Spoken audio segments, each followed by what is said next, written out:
Shalom, shalom, bien-aimés. Donc, nous continuons avec nos enseignements et aujourd'hui, nous allons parler de « Je bois l'alcool, est-ce que c'est un péché ou pas ?» Est-ce que c'est un péché ou pas de boire l'alcool quand on est un chrétien?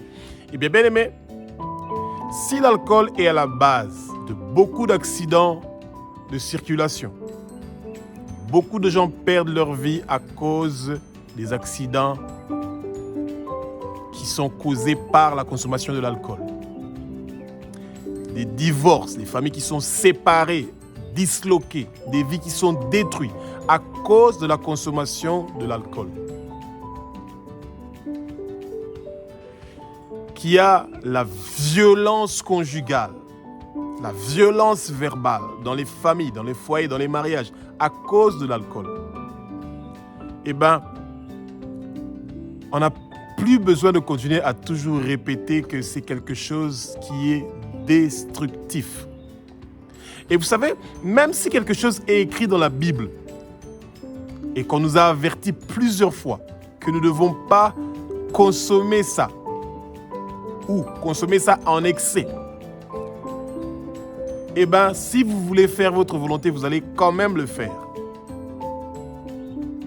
Si vous êtes chrétien et que vous voulez grandir spirituellement, la consommation de l'alcool amène aucune valeur ajoutée dans votre vie. Ça ne va pas vous aider à devenir un meilleur chrétien ou de grandir spirituellement. Et si vous avez un mari ou une femme ou des enfants qui consomment l'alcool, eh bien, vous êtes devenu un intercesseur ou une intercesseuse. Parce que vous ne voulez pas que votre enfant soit impliqué dans un accident de route ou dans quelque soit la sorte d'accident, que votre enfant divorce à cause de la consommation de l'alcool ou que votre enfant a été violent et s'est disputé parce qu'il était saoulé, qu'il avait perdu le contrôle. Eh bien, oui, consommer l'alcool, ça va être très difficile de montrer ça bibliquement, que c'est quelque chose qui est un péché, mais vous devez avoir des valeurs en tant que chrétien et de comprendre que la consommation de l'alcool détruit votre corps qui est le temple du Saint-Esprit. Dieu est en vous et le Saint-Esprit veut être celui qui coopère, qui habite en vous, qui est ensemble avec vous. Et vous ne voulez pas l'attrister en consommant une substance où il y a un produit qui vous fait perdre le contrôle de vous-même. Et c'est pour ça que vous ne devez pas consommer l'alcool. Que le Saint-Esprit prenne le contrôle de ma bouche, que ce que je veux dire, ce ne sont pas des paroles qui viennent de moi, que ce sont des paroles qui sont inspirées par le Saint-Esprit. Que vos yeux qui étaient aveuglés, que les écailles tombent et que vous puissiez ouvrir vos yeux, bien-aimés. Ne laissez pas le Satan détruire votre vie à cause de la consommation de l'alcool ou de toute autre boisson ou drogue qui peut amener des addictions dans votre vie et détruire votre vie et votre foi et votre avenir. Que le vent pété du Saint-Esprit commence à remplir le lieu où vous êtes pour que vous sentez sa présence. Que la petite voix qui va dire dans votre oreille « Ne consomme pas l'alcool », que vous ne le consommez pas. Soyez remplis du Saint-Esprit. Recevez la plénitude du Saint-Esprit. Commencez à marcher dans la lumière du Seigneur et que le sang précieux de Jésus commence à vous nettoyer. Jésus est le Fils de Dieu. Il est Dieu. Il a versé son sang sur la croix de Golgotha pour que vous puissiez avoir la liberté, pour que vous ne puissiez pas être esclave de l'alcool, de toute forme d'addiction. Jésus veut vous libérer de cette volonté-là de vouloir consommer l'alcool. Que cet esprit de consommer quelque chose, une boisson, pas seulement l'alcool, même des boissons très sucrées, des boissons gazeuses, tout ce qui est en excès, vous devez refuser dans votre vie parce que ça vous détruit. Que le Seigneur vous libère. Que que les plans maléfiques et diaboliques que vos ennemis ont préparés contre vous de vous sacrifier à cause de l'alcool, cela ne va pas réussir et prospérer. Tous les accidents que le monde de ténèbres a prévus contre vous à cause de la consommation de l'alcool, cela ne va pas réussir et prospérer. Tous les divorces que le monde de ténèbres a prévus dans votre vie à cause de la consommation de l'alcool, cela ne va pas réussir et prospérer. Tout plan du monde de ténèbres pour emmener la violence, les disputes, la violence verbale et emmener des colères incontrôlables à cause de la consommation de l'alcool, tous ces esprits-là sont liés au nom puissant de Jésus et jetés au feu. Esprit de consommation d'alcool, esprit d'accident, esprit de divorce, esprit de séparation, esprit d'impudicité, de violence verbale, d'immoralité sexuelle, esprit de colère, écoutez la voix et les paroles de l'Éternel des armées. Vous êtes liés, déracinés et jetés au feu au nom puissant de Jésus-Christ. Bien-aimés, quand vous avez une addiction à l'alcool ou vous avez quelqu'un qui est proche de vous qui a l'addiction à l'alcool, vous devez toujours vous rappeler que la parole nous dit ceci. Dieu nous fait une promesse dans sa parole. Marc chapitre 16, verset 17 au verset 18 nous dit « Voici les miracles qui accompagneront ceux qui auront cru. Ils chasseront les démons au nom puissant de Jésus-Christ. » Bien-aimés, il n'y a pas de formule magique pour prier et pour décanter les choses, pour débloquer les choses et pour éliminer certains péchés ou éliminer certains problèmes dans notre vie. C'est toujours la parole, la Bible, la voix de Dieu, ce que Dieu est en train de nous dire. Et c'est pour ça que l'esprit d'alcool, l'esprit de dépendance de l'alcool, que l'esprit des accidents, que les esprits de divorce, que les esprits qui viennent pour emmener des disputes, des désordres, la violence conjugale verbale, que tous ces esprits-là soient liés et déracinés et jetés au feu au nom puissant de Jésus-Christ. Bien-aimés, ça va être très difficile. Vous pouvez lire la Bible de Genèse à Apocalypse. On parle du vin et on parle de combien de fois le vin ou l'alcool est mauvais pour l'homme. Que ça lui pousse à perdre le contrôle. Vos yeux changent, votre attitude change, votre comportement change, votre langage change, votre façon de faire les choses change. Vous n'êtes pas vous-même et vous pouvez être ridiculisé, être ridicule devant les gens. Vous pouvez être humilié. Et c'est pour ça que vous ne devez pas aussi vous accompagner avec les gens qui aiment la consommation de l'alcool. Ce ne sont pas des amis qui ont une bonne influence sur vous et sur votre vie. Et il y a beaucoup de chrétiens qui disent « Ah oui, non, quand les chrétiens sont en train de faire la Sainte Seine, la communion, et ils boivent du vin, il n'y a aucun verset dans le Nouveau Testament qui dit que pendant la Sainte Seine, c'est du vin qu'on a bu. Nulle part. Ah non, oui, Jésus était avec les disciples à table, il a dit « Buvez ce vin, c'est mon sang et que bien-aimé. » Attention, quand les gens veulent faire leur volonté, ils peuvent transformer les versets comme ils veulent. Soyez égal à vous-même. Marc chapitre 16, verset 18 vous dit « Imposez les mains sur celui qui est malade et il va guérir. » Bien-aimés, si vous avez une addiction, c'est un démon qui dérange. Que le Jésus-Christ de Nazareth impose ses mains sur vous et que ceux qui vous poussent à boire l'alcool, à devenir dangereux pour la circulation, devenir dangereux pour votre famille parce que vous allez devenir violent, ceux qui vous poussent à pouvoir penser, à pouvoir pousser votre conjoint à penser au divorce, ces choses-là ne sont pas bien pour votre vie. Vous devez vous en débarrasser, bien-aimés. Et vous savez, quand vous vous sentez tout puissant, que je suis en Europe, je suis aux États-Unis, au Canada, je peux boire l'alcool comme je veux, ma vie est déjà arrangée. Bien-aimés, l'être humain a des limites. Peu importe la taille ou la grandeur que vous avez, à un moment, vous avez bu l'alcool, même si c'est le vin, il y a un moment où votre corps ne pourra plus garder le contrôle. Et vous ne voulez pas être ridicule. Et vous ne voulez pas connaître qu'est-ce que l'alcool fait avec votre corps.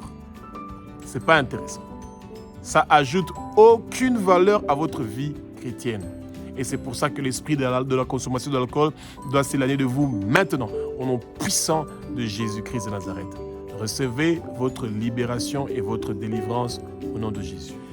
Jean chapitre 2, verset 11 nous parle du premier miracle de Jésus. Beaucoup de consommateurs d'alcool utilisent cette phrase-là quand vous leur parlez que consommer l'alcool, c'est pas bien pour ta santé, c'est pas bien pour toi, ça détruit ta vie. Et même si ça te fait oublier des choses, c'est temporaire. Ça te fait oublier beaucoup de choses pour quelques moments. Et après, tu retombes dans les réalités. Et dans cette fête-là de mariage à Cana, le vin avait manqué. Et Marie a demandé à Jésus de pouvoir faire quelque chose pour ce mariage.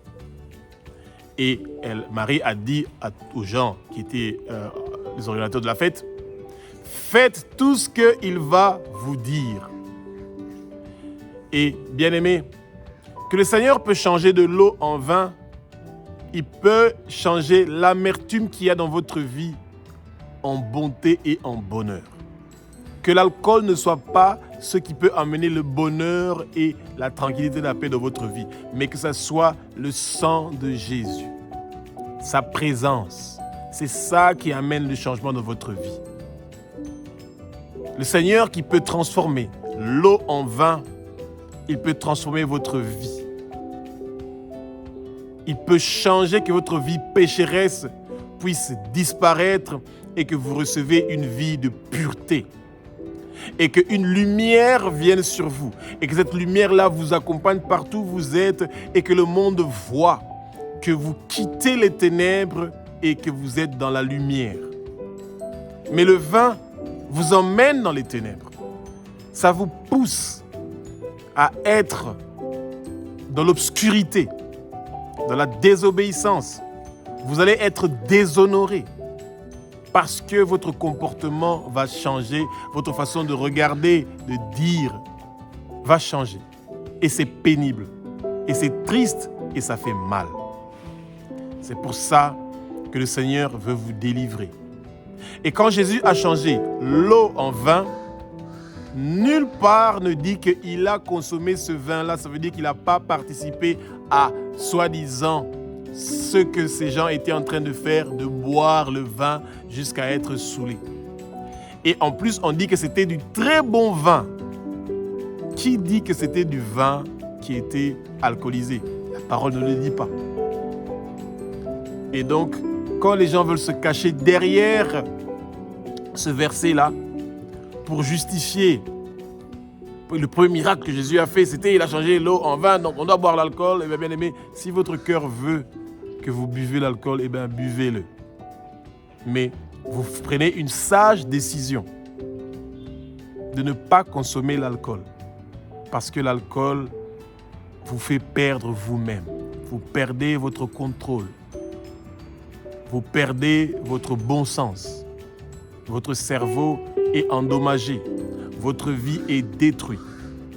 Vous devenez un danger pour votre foyer, votre mariage, pour la circulation.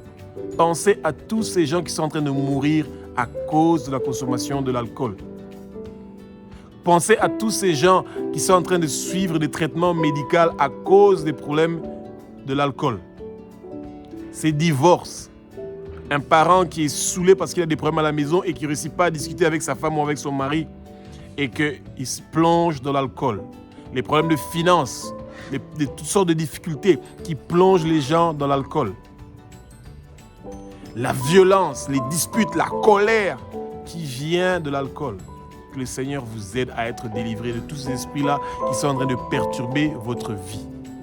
Jésus a changé l'eau en vin, mais ce n'est pas pour que vous puissiez abuser de ce vin-là et de préférence, éloignez-vous de ce vin-là. L'alcool, c'est comme l'immoralité sexuelle, l'impudicité, la fornication, l'adultère. On ne le résiste pas, on le fuit. Fuyez l'alcool, que l'alcool ne soit pas à votre disposition. Et quand vous êtes chrétien, ayez aussi la dignité et la fierté. quand vous avez des invités, même si c'est des invités d'honneur, un président de la République, si dans votre maison on ne boit pas l'alcool, ce n'est pas parce que le président demande de l'alcool que vous allez dire qu'il y a de l'alcool. Non, vous avez des invités qui viennent chez vous, vous leur dites, on a Fanta, on a Coca, on a Sprite, on a Fanta Orange, on a Mirinda, ou on a, voilà, 7-Up, voilà. C'est ça que nous avons, où on a de l'eau, où on a du thé, où on a du café. Vous dites ce que vous avez qui est disponible. Et votre invité, qui est sage, va choisir une de ces choses-là.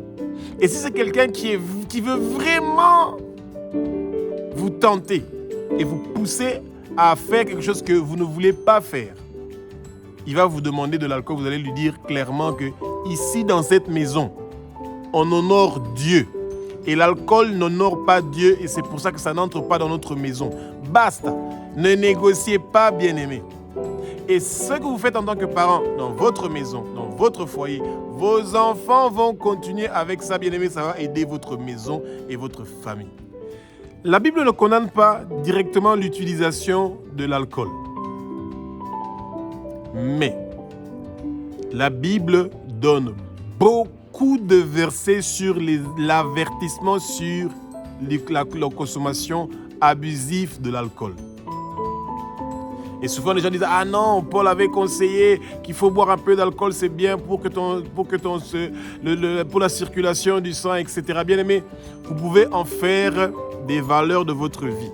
Que vous ne voulez pas consommer l'alcool. Vous ne voulez pas que vos enfants consomment l'alcool. Vous ne voulez pas que votre femme, votre mari consomme l'alcool. Que l'alcool n'est pas la bienvenue dans votre maison. Vous pouvez faire ce choix-là.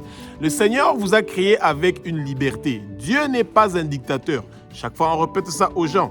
Dieu veut coopérer avec vous. Quand vous avez le Saint-Esprit en vous, le Saint-Esprit ne vous pousse pas à consommer de l'eau où il y a un produit dedans qui peut vous pousser à perdre vos facultés.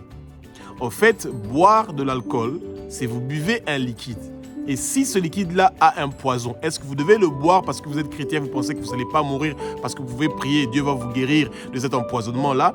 Je ne dis pas que l'alcool est empoisonné, mais l'alcool a un effet dans votre corps.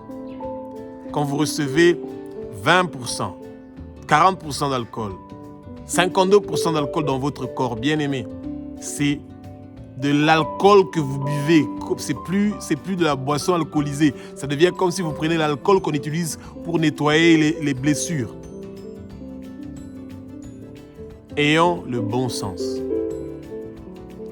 Et les gens qui consomment l'alcool ou qui ont consommé beaucoup d'alcool, plus tard, vous payez pour cela. Votre corps va avoir des soucis et vous ne voulez pas cela, bien-aimé. Que le Seigneur vous aide pour que tout ce que le Satan cherche à mettre dans votre tête pour détruire votre vie à cause de la consommation de l'alcool, que cela vous lâche au nom puissant de Jésus. C'est important, bien-aimé, que peu importe la liberté que le Seigneur vous a donnée, et vous devez avoir un bon jugement, celui d'éviter la consommation de l'alcool. L'alcool détruit non seulement votre corps, ça détruit votre environnement, les gens qui sont tout autour de vous. L'alcool enlève votre dignité. Vous perdez votre dignité. Vous faites des choses qui ne sont pas bien. Il y a des gens, des papas et des mamans qui font pipi dans les rues après avoir consommé l'alcool. Vous perdez votre dignité, votre honneur et vous déshonorez votre Père qui est aux cieux. Vous déshonorez le Christ qui a payé avec son sang sur la croix pour que vous ayez la liberté. Rappelez-vous de ce que le Seigneur a fait sur la croix avant de vouloir détruire votre vie. Pourtant, lui, il a donné sa vie pour que vous puissiez avoir la vie éternelle.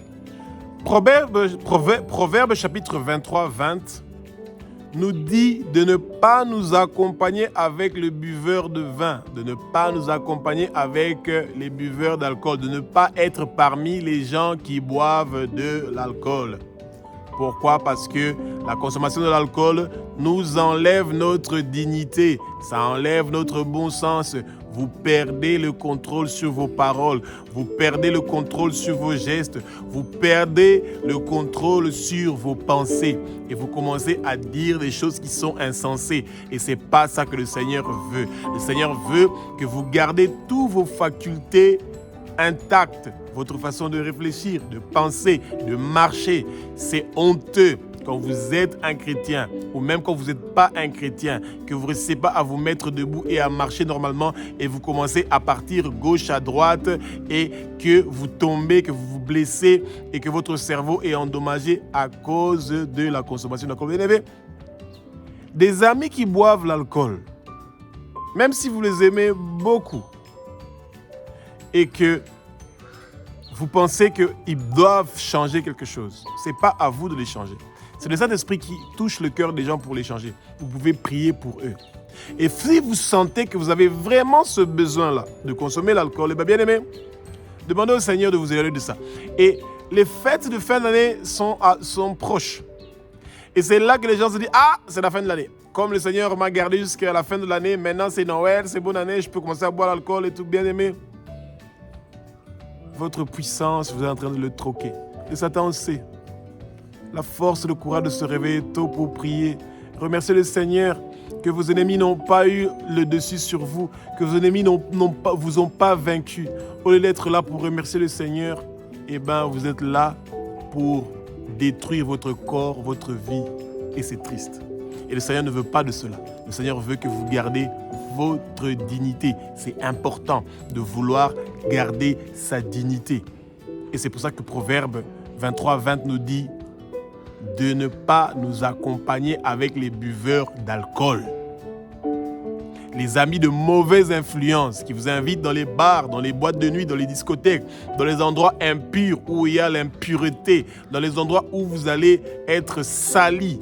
Votre sanctification sera salie. Vous devez éviter cela.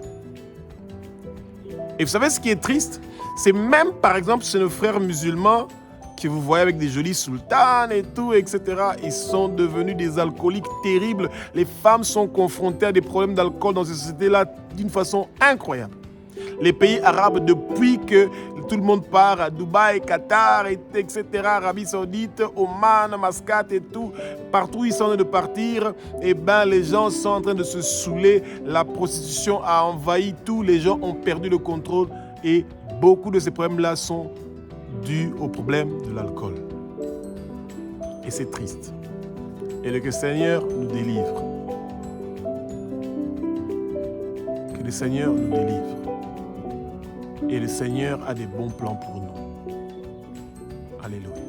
Bien-aimés, quand on parle de nos ennemis, l'alcool est l'ennemi du chrétien. Pourquoi? Parce que l'addiction de l'alcool, la consommation de l'alcool vous empêche de pouvoir retenir les versets bibliques. Ça vous empêche de pouvoir prier. Ça vous empêche de pouvoir étudier la parole. Ça vous donne un retard spirituel incroyable. Même quand vous êtes dans la déception, vous êtes dans le découragement, que l'esprit de déception et de découragement vous lâche, vous quitte maintenant au nom puissant de Jésus-Christ et que vous recevez la paix, la tranquillité, bien-aimés. L'alcool est l'ennemi de votre famille. Ça détruit vos enfants, ça détruit votre femme. L'alcool est l'ennemi de votre travail. Vous n'allez pas réussir à être performant dans votre travail. Et quand vous avez cette addiction-là, si vous ne réussissez pas à prier vous-même pour ça, demandez à votre pasteur de vous aider à pouvoir être libéré de ces esprits-là d'alcoolisme pour que vous puissiez avoir la paix et la tranquillité, bien-aimés. Vous ne voulez pas être dans ces difficultés-là, dans ces soucis-là. Que le Seigneur vous aide à sortir de toutes ces difficultés-là. Que tout esprit d'alcoolisme, que tout esprit qui vous pousse à être dans ces difficultés-là de consommation de l'alcool, que ça vous lâche au nom puissant de Jésus-Christ de Nazareth. Recevez votre liberté, recevez votre tranquillité, recevez votre paix au nom puissant de Jésus-Christ de Nazareth. Que celui qui a des oreilles, écoute. Vous voulez que votre nom soit inscrit dans le livre de vie de l'agneau. Sur votre front est inscrit le nom du Père. Sur votre front est inscrit le nom de Jésus. Sur votre front est inscrit le nom de la Nouvelle Jérusalem où vous êtes en train de partir. Bien aimé, vous vous imaginez saoulé, sous l'influence de l'alcool, en train de passer sur le chemin, monter l'échelle de Jésus pour arriver au ciel? No way. L'alcool ne va pas vous aider à enterrer vos problèmes. Les problèmes, on les affronte. On ne les fouille pas dans l'alcool. Votre femme veut divorcer. Votre mari veut divorcer parce que vous êtes dans l'addiction de l'alcool. Et c'est triste. Que le Seigneur vous aide, bien-aimés. Nous vous aimons. Et c'est pour ça que nous faisons ces émissions, pour vous parler de l'amour du Père. Le Père veut que vous sortez de ces difficultés et de ces problèmes-là que vous êtes en train de traverser. Que vous ne restez pas dans ces addictions-là qui sont en train de déranger votre vie. Alléluia.